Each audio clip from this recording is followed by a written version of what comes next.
Hi guys, nako sa gawas. So ingon typhoon daw diri sa Hong Kong pero wa man. Nako diri sa gawas sa mong building guys. Gikan ko sa 7-Eleven kay na ako'y gibayaran.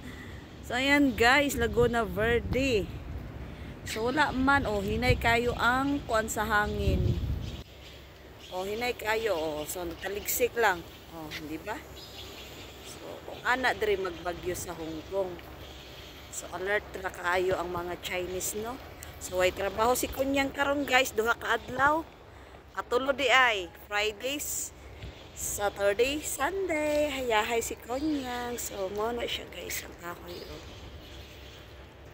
di ba? So ang ani ang bagyo diri sa Hong Kong. Sige.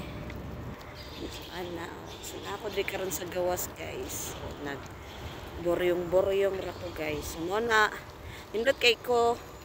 Nindot kaayo ang among kuan diri no building so. Mo ni siya Laguna Verde, Kongham. So diha mi sa park mo na ang park na among ginatambayan. So napod na siya mall diri. Ang mall na dito ang mall 7-Eleven. So pauli na ko guys kay kuan man igor mo ko nagbayad kay basig penalty ta.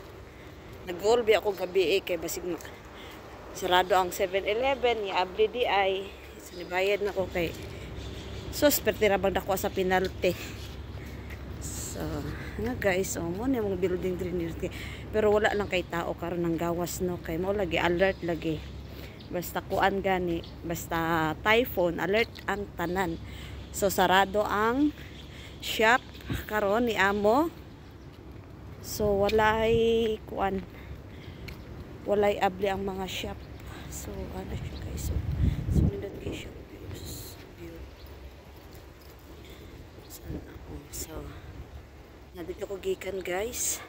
So ayan lang guys. Thank you for watching. Bye bye.